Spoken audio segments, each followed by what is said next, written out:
Hello students, आज हम पढ़ रहे हैं क्लास 6th हिस्ट्री का 5th चैप्टर जिसका नाम है kingdom, Kings and early public. अब नाम से ही हमें पता लग रहा है कि हमको इसमें राजाओं, उनके राज्यों, उनकी आम जनता के बारे में जानना है। तो अब किंग्स तो हमारे देश में बहुत सारे हुए हैं, अलग अलग टाइम पर अलग अलग हुए हैं, तो इसमें हमें किन के बारे में जानना है पहले वो देखते हैं। तो हमें जानना है 3000 साल पहले के बारे में। तो 3000 साल पहले कैसे होता था। अब फर्ज कीजिए कि आज के टाइम में अगर हमें हमारा राजा यानी प्रधानमंत्री चुनना तो हम कैसे चुनते हैं, यानी हमारी जनता क्या करती है, वोट डालती है, इसको सबसे ज्यादा वोट मिलते हैं, प्रधानमंत्री बन जाता है। लेकिन 3000 साल पहले भी क्या ऐसे होता था? क्या आम जनता को वोट डालने का अधिकार था? नहीं, 3000 साल पहले ऐसा नहीं होता था। तब राजा महाराजा या तो वंश के हिसाब से बनते थे, भाई जिसका जो राजा है उसका बेटा राजा बने, नहीं तो उसका दूसरा तरीका होता था जिसके बारे में आप लोगों ने मूवीज में या सीरियल्स में देखा होगा। तरीका था अश्वमेध यज्ञ।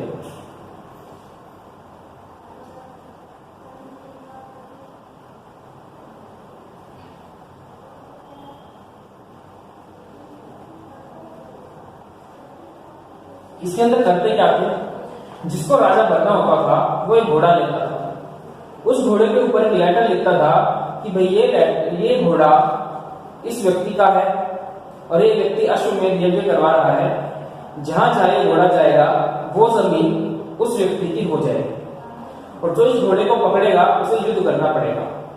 अब वो घोड़ा जहां जाता उतनी जमीन उस राजा की होती चली जाती। जो उस घोड़े को पकड़ता और फिर युद्ध होता, अगर युद्ध में घोड़े वाला व्यक्ति जीत जाता तो अश्वमेध यज्ञ जारी रहता और वो घोड़ा आगे चला जाता। अगर उसको रोकने वाला व्यक्ति युद्ध जीत जाता तो अश्वमेध यज्ञ वहीं रुक जाता और उस व्यक्ति का राज्य उसकी सीमा वो बन जाती।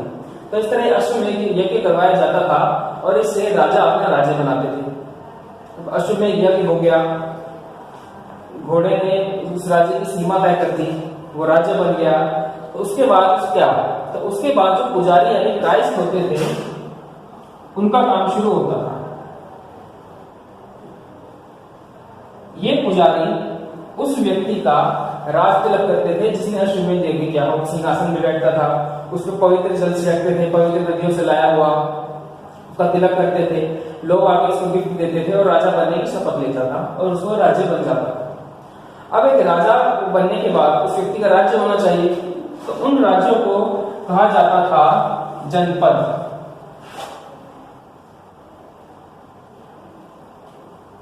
उस समय में राजा बहुत बड़े बड़े नहीं होते थे, एक जिले जितना एरिया में एक राज्य कहलाता था। इसीलिए अगर हम आज यूपी जहां पर हिंदी भाषा का ज्यादा प्रभाव रहता है वहां जाए तो उत्तर प्रदेश में बहुत सारे जिलों को जनपद भी कहा जाता है। उदाहरण के लिए मेरठ के पास एक जनपद है जिसका नाम है हस्तिनापुर। आपने महाभारत सुनी होगी, पढ़ी होगी, देखी होगी, उसके अंदर हस्तिनापुर का नाम आता है, वही हस्तिनापुर है। लेकिन अभी छोटा हो गया पहले से, उस समय बड़ा राज्य था, अब एक जनपद बन गया है। तो जनपद असल में शब्द बना है जन और पद।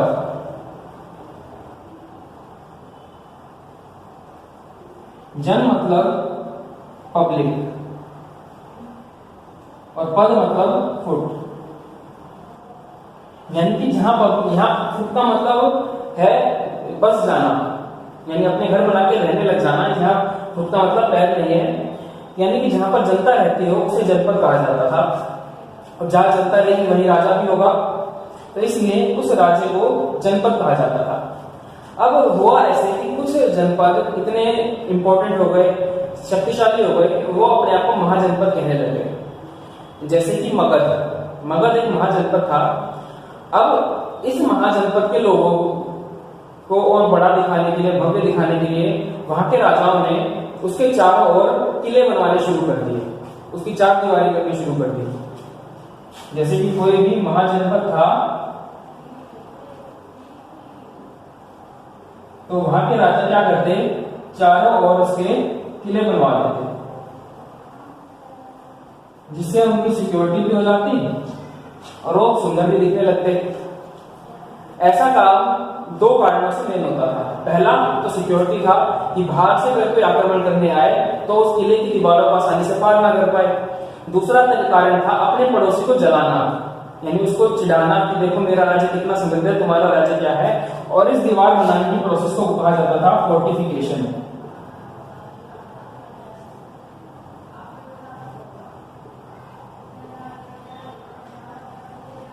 फोर्ट यानी किला, फिकेशन यानी बनाना। तो इस तरह से वहां दीवारें बना देते और उससे सुंदर भी लगता। जैसे कि आपने पुराने किले देखे होंगे, आमेर का किला है, राजस्थान में और भी बहुत सारे किले हैं, चित्तौड़ का किला है, पुरानी दिल्ली में लाल किला है, तो वो महाजनपद हुआ करते थे।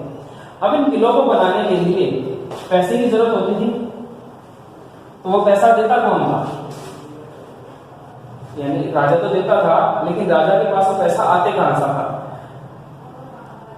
तो पैसा राजा देता था कि राजा ने किला बनवाना है, लेकिन राजा के पास वो पैसा कहां से आएगा? तो वो पैसा पब्लिक दिया करती थी, और पब्लिक को पैसा देती थी टैक्स के रूप में। टैक्स होता था 5 तरह के लोगों से टैक्स लिया जाता था। पहला था फार्मर्स से जो लिया जाएगा।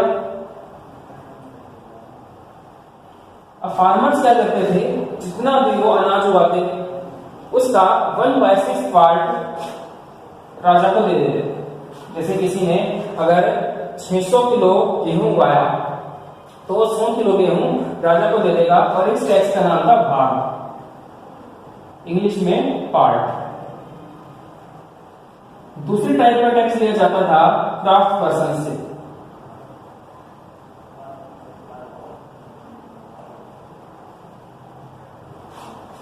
जो क्राफ्ट पर्सन्स हैं वो क्या करते थे, वो लोग अलग अलग तरह के सामान बनाया करते थे। कोई लोहे का काम करता था, कोई टोकरी बनाता था, कोई दीवार बनाता था। अब इन लोगों के पास तो ज्यादा पैसा होता नहीं था, ये तो वैसे ही गरीब होते थे। तो राजा कहा करते थे कि इन लोगों को महीने में एक दिन आकर बिना पैसे के फ्री, यानी फ्री में राजा के लिए काम करना है। यानी हो सकता है वो राजा से तलवारें बनवाए, गहने बनवाए, अपने बगीचे में काम करवाए, अपने किले की दीवार मजबूत करवाए, कोई भी काम राजा इन क्राफ्ट पर्सन से करवाता था। तीसरा जो टैक्स लगता था वो ट्रेडर्स पे लगता था। ट्रेडर्स क्या करते थे, जितना उन्होंने व्यापार करा, कोई सामान को खरीद के लाए या बेच के लाए, उसका कुछ पार्ट इन्हें टैक्स में देना पड़ता था। चौथा टैक्स लगता था हर्डर्स पे, यानी पशु पालने वाले लोग। तो इनको टैक्स के रूप में पैसा इनको भी नहीं देना होता था, ये या तो एनिमल प्रोडक्ट्स देते या एनिमल को ही दे देते। जैसे अगर कोई पशु पालने वाला है, गाय पालता है, तो वो टैक्स के रूप में दूध दे सकता था, घी दे सकता था, मक्खन दे सकता था। लेकिन अगर घोड़ा पालता है तो उसके पास 100 घोड़े हैं, तो हो सकता है राजा उससे कहे कि तुम टैक्स के रूप में 10 घोड़े मुझे दो, क्योंकि जो घोड़े पैदा होंगे, नए घोड़े जो बनेंगे, तो हर साल उनका काम भी चल जाता था। और 5वां टैक्स होता था हंटर गैदर से। तो जो हंटर गैदरर्स होते थे ये जंगलों में जाते थे, जंगलों से सामान इकट्ठा करते थे, लकड़ियां, दवाइयां, उनमें से कुछ पार्ट ये भी राजा को टैक्स के रूप में देते थे। तो इस तरह राजा बनते थे, उनके राजा होते थे, आम जनता टैक्स देती थी, जिससे पूरा राज्य अच्छे ढंग से चलता था। अब उस टाइम पे हम 2 राज्यों के बारे में थोड़ा सा डिटेल में देखते हैं। जो 2 महाजनपद हुआ करते थे आज से लगभग 2500 साल पहले।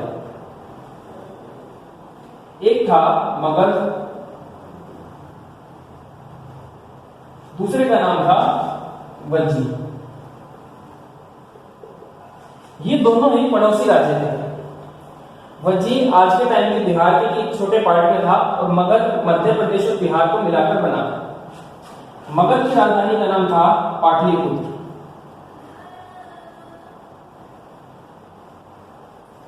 जिसे हम आज पटना के नाम से जानते हैं।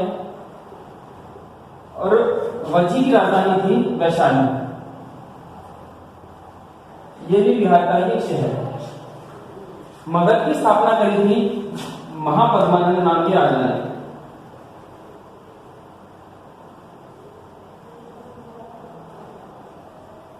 जबकि वज्जी को स्थापना करने वाला एक राजा नहीं था, एक लोगों का ग्रुप मिलकर इसको चलाता था, जिसे गण या संघ कहा जाता था।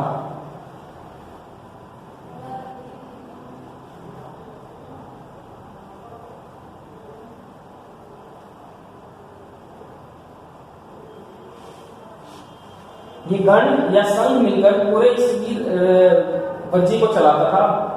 फॉर एग्जाम्पल मगध में क्या होता था कि भाई एक राजा है, अगर उससे कोई डिसीजन लेना है वही राजा लेगा, लेकिन जो गण या संघ है वज्जी के अंदर वो पहले मीटिंग करेंगे, उसके बाद वो निर्णय लिया जाएगा। अगर किसी ने मगध के ऊपर आक्रमण किया तो यहाँ महापद्मानंद राजा था, जो ये कहेगा वो होगा, जिस तरह से दुश्मन पर अटैक करना है वो ये करेगा। लेकिन वज्जी के अंदर पहले वो जो गण के लोग होते थे, जिसमें 10-15 लोग होते थे, वो भी अपने आप को राजा ही कहलाते थे। तो वो लोग पहले मीटिंग करते फिर तय करते कि दुश्मन के अटैक को कैसे हैंडल करना है। अब जो मगध है यहाँ पर काम कैसे चलता था, तो यहाँ पर 2 नदियां बहती हैं, एक है गंगा और दूसरी है सोन। इन 2 नदियों के कारण यहाँ पर जो है बहुत अच्छा पानी रहता है।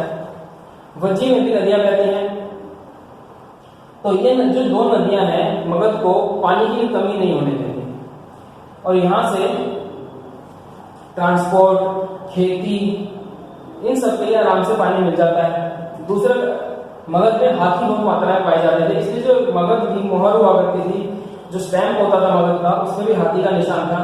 और जंगल एरिया भी मगध में बहुत ज्यादा था, तो इस वजह से जंगल के प्रोडक्ट्स के लोग काफी यूज करते थे। अब जो वज्जी था यहाँ पर बहुत ज्यादा जंगल नहीं थे, जानवर कम थे, लेकिन यहाँ पर पानी की कमी यहाँ भी नहीं थी। बिहार में काफी नदियां हैं, तो ये लोग अपना सारा काम एग्रीकल्चर से ही चलाते थे।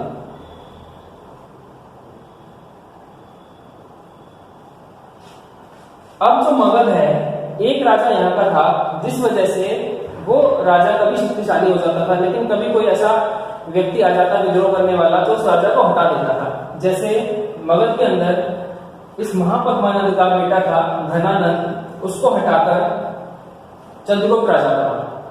लेकिन वज्जी में ऐसा नहीं था, क्योंकि इन लोगों का ग्रुप था, और एक ग्रुप में आप जानते हो, आपने स्टोरी पढ़ी होगी लकड़ा, जिसमें एक लड़की एक आदमी के 4 बेटे होते हैं, उन्हें एकता का बल समझाता है। तो ऐसा ही यहाँ पर था, इनमें जो एकता होती थी उसे तोड़ना आसान नहीं था, जिस वजह से जो वज्जी साम्राज्य है लगभग 1500 साल तक इसने राज्य किया।